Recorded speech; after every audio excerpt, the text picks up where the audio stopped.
Well, everyone, they're back!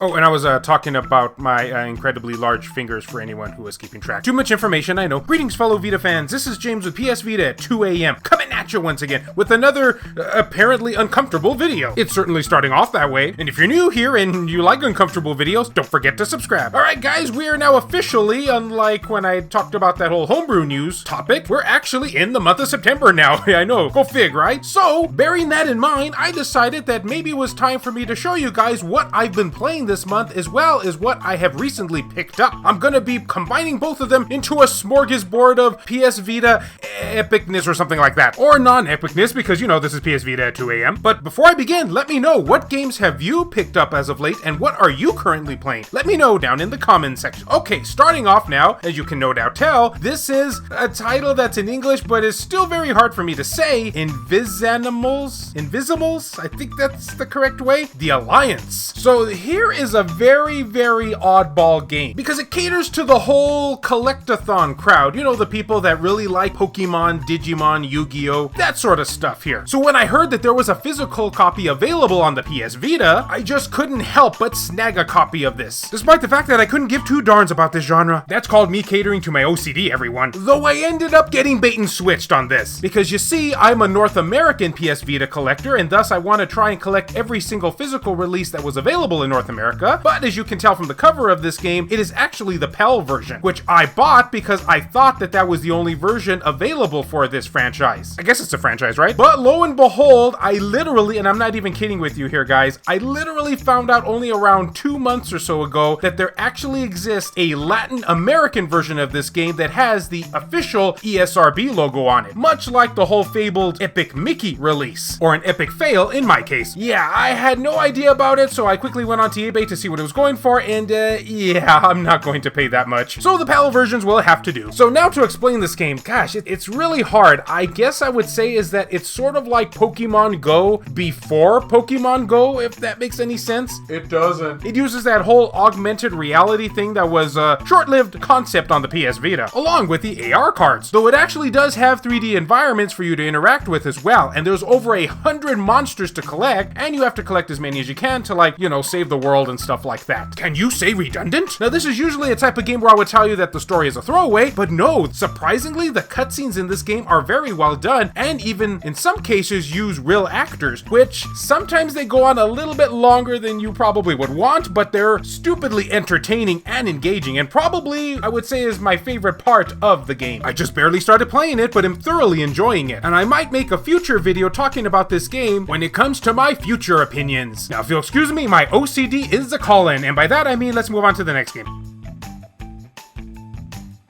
Holy smokes, what could be next here? Oh look, it's Teslagrad, I think. Another English word I can't pronounce if this is in fact English. Okay, now before I begin telling you about this game, I do have to give another word of warning here when it comes to its physical release. Yes, you can facepalm right now if you so choose to. I know I am. You see, this version of the game, at least the North American version, was done via limited run games. So if you're buying this on the second-hand market, which I'm assuming you probably would, not the most cost-effective method these days, but you gotta do what you gotta do, and it comes with the limited edition version, one word of caution here. When they shipped these games, they didn't give any protection for any of the content that is inside the actual collector's edition, meaning they just threw the game case along with all the other stuff that you get included with the collector's edition just loose inside the box. This has caused many people in the PS Vita collecting scene to have received damaged box art. Oh joy! So yeah, just something to keep in mind there. You may want to check with the seller for information on its condition, unless you're planning to flip it sealed in its collector's box, to which I guess it doesn't matter then. Okay, let's talk about the game. A journey begins. A treacherous tower. Unravel its mysteries. Discover the secrets kept in the long-abandoned Tesla Tower. Magnetism and other electromagnetic powers will help you explore a non-linear world of beautifully hand-drawn environments in a steampunk-inspired version of old Europe. And when it comes to the whole electromagnetic thing, that is the main way you are going to be able to solve various puzzles in this game. And just like any good Metroidvania game would go, as you build up more power-ups, you'll be able to access new areas of the level that you couldn't previously before. Along with multiple endings, there is something here for everyone. Unless, of course, you don't like Metroidvania games, then maybe you'll like the next game I'm about to talk about, which will be games I have currently picked up. So let's talk about games I've currently picked up. And which game does that honor go to? Why, Chaos Ring 3, of course, which in this case is a Japanese import. Guys, there's just something about seeing that Square Enix logo on a PS Vita case that just fills me up with all type of delicious feels. Either that or I'm hungry or thirsty. So for anyone out there who has never heard of the Chaos Ring series, or in this case Chaos Ring 3, well, seeing the Square Enix logo on the box is probably gonna give you a very big idea of what to expect. Yep, you guessed it right. This is in fact an RPG or a JRPG. I don't know, to me they've always kind of been the same, but everybody always likes to debate on which one is which. But like with many of the games a la Final Fantasy and whatnot, it's up to you to play the chosen one, grab a ragtag group of heroes, and save the world. Now if you played any of the other Chaos Ring games, the controls and battle system are mostly the same from previous games. However, there are many significant changes to the game as compared to the previous games in the series. Unlike the previous games of Chaos Ring, you can now have up to 3 members in the team to fight as you embark on your adventure at any point of the game. And being that the game allows you to customize various options, such as naming your team and your main character, aka, you know, the protagonist. Oh geez, now there's an original name. This causes their pair system to be removed, and instead the team can now perform combos by utilizing elements, weaknesses, or critical hits to perform a final strike. You know, the whole break gauge thing. Oh, Final Fantasy XII, what have you started here? But either way, pretty fun stuff so far.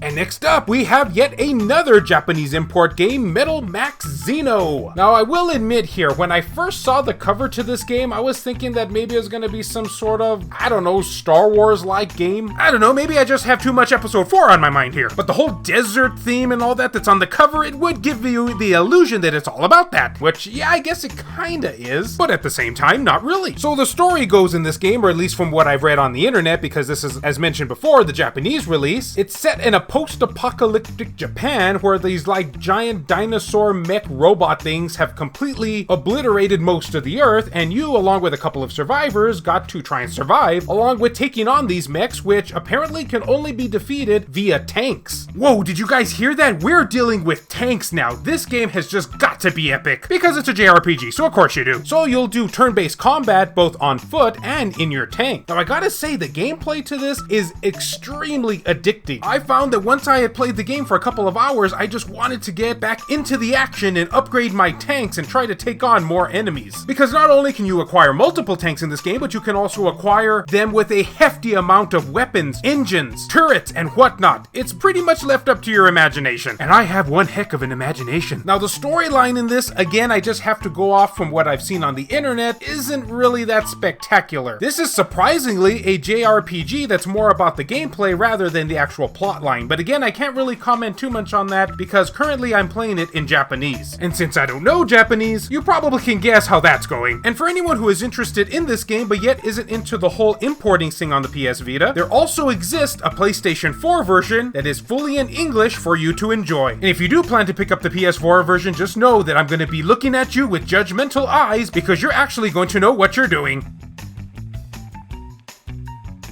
Unlike, me. And that'll just about do it for everything I have been currently playing, as well as what I have currently picked up, even if I fully can't understand some of them. What am I doing with my life? So everyone, I'd like to know, what games are you currently playing? What games have you picked up as of late? I would love to know, so get a typing down in the comment section, and hey, maybe we can all learn about different games from each other down there. It's one of my favorite things about the comment section, and hopefully I'll be able to find some games that I can actually understand. And as always, fellow Vita fans, thank you so much for taking the time out of your day to watch this video. It really means a lot to me.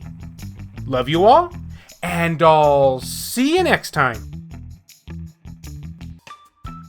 This video has been brought to you in part by all of these wonderfully generous supporters who help make this content possible. So a huge thank you goes out to Buzz Sayin, Hector Gonzalez, Franz Hartle, Chris Foxhound, Razal Pliskin, Kayonko, Oridri, 1488 Dental, Burzin Mystery, No Good, Azumara, Juan M. Hermosillo, Lacerated 87, Nintendo Switch at 2 AM, Eric DeWitt, Donut Valley, Tasha Monty, Starlight Mirror, Ricardo Martinez, Mazgus, PSP Guru, Dr. Super Artie, Matt Hargett, Jamie, Sabin Fire, Airkick 72, Legion 21, Randy Azjadets, Worthorga, B Mystery, Zacrito, Matt Fox, Alan Iwazuk, Reiko Star, Shin Snake, Neo-Arashi, Milk Sama, Meshuga 360, Bushin Ryu Cat, Hero Acer, BMF, Phantom XRS, Gutter Drums, Adam Sondi, Clayman Malarkey, Saul Ramirez, Hemdall Imber, PS Vita S, VG Legends,